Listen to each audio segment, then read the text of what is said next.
এই মুহূর্তে আমাদের সঙ্গে রয়েছেন ভারতী ঘোষ, যিনি কেন্দ্রীয় ফ্যাক্ট ফাইন্ডিং টিমের সঙ্গে এসেছিলেন। দিদি, আপনার কাছে দুটি প্রশ্ন করবো। আপনারা প্রথমে লালবাজারে গেছিলেন পুলিশ কমিশনারের সঙ্গে দেখা করতে, ফ্যাক্ট ফাইন্ডিং টিমের সঙ্গে। আপনারা কি কথা বলেছেন, তারা কি বললেন? আমরা দীর্ঘ 45 মিনিট কমিশনার অফ পুলিশ তার সাথে কথা বলেছি।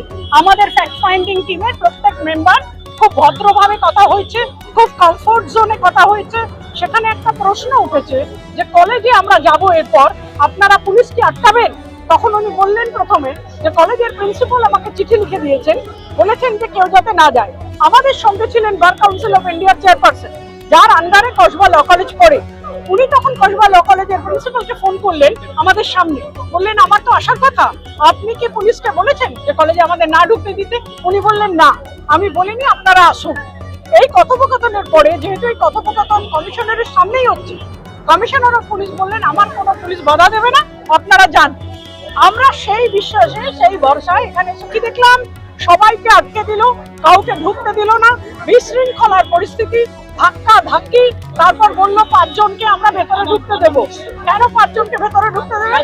কেন 5 জনকে ভেতরে ঢুকতে দেবেন? আমরা কি ক্রিমিনাল? আমরা কি গন্ডগোল করতে এসেছি? নারী সুরক্ষা নিয়ে কথা বলার অধিকার পশ্চিমবঙ্গের কারণ নেই, দিল্লির কারণ নেই, ভারতবাসীদের নেই। আপনারা এই আটকেছেন, কিভাবে আটকেছেন? এটা কি আনডিক্লেয়ার্ড এমার্জেন্সি? না, এটা 144 জারি করেছে। আর একজন কমিশনার অফ পুলিশ হয়ে আপনি যখন বলেন যে আপনারা যান, পুলিশ আটকাবে না, এইটার রেজাল্ট আপনাকে তো কেউ বিশ্বাস করবে না মশাই। এরপরে এই মুহূর্তে আপনাদের বাকি যারা সদস্যরা ভেতরে গেছেন, তারা এসে আপনাদের সঙ্গে কথা বলবেন। এরপর কি আর কি কর্মসূচি রয়েছে, বিশেষ করে যে ধর্ষিতা আছে তাদের সঙ্গে যোগাযোগ? আপনারা আসুন, তারপরে আমরা ঠিক করব। যিনি ধর্ষিতা হয়েছেন তার ঠিকানা কমিশনার অফ পুলিশ দেননি, আমরা বারবার চেয়েছি, উনি দেননি। যদিও উনি বলেছেন যে যার সঙ্গে এই ঘটনা ঘটেছে তাকে পুলিশ সিকিউরিটি দেওয়া হয়েছে।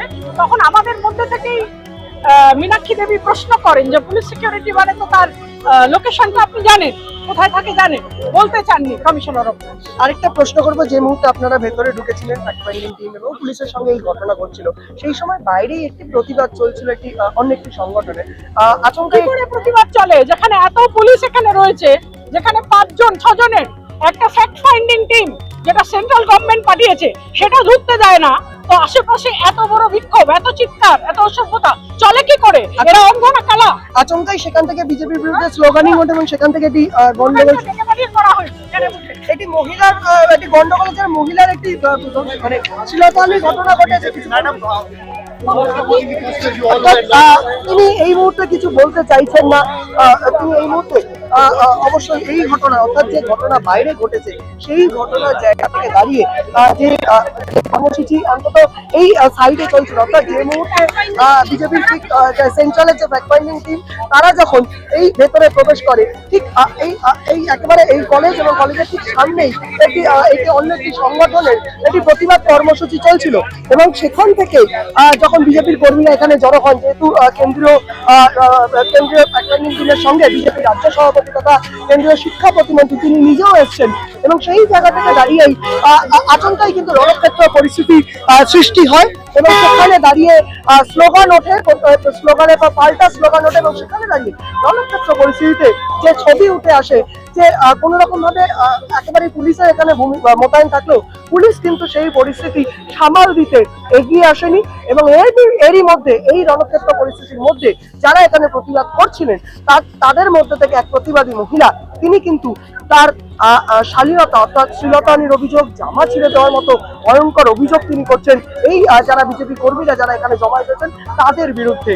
এখন দেখার তারা এই বিষয়ে তারা কোনো পুলিশ কমপ্লেন করে কিনা, বা বিজেপির পক্ষ থেকেও যারা এই মুহূর্তে ভেতরে রয়েছেন তাদের নেতৃত্বের পক্ষ থেকেও এই বিষয়ে কোনো পদক্ষেপ বা প্রতিক্রিয়া পাওয়া যায় কিনা। ক্যামেরায় মোহিত শেঠের সঙ্গে বিক্রম রায় রিপোর্ট, জজবাত 24 বাংলা, কসবা।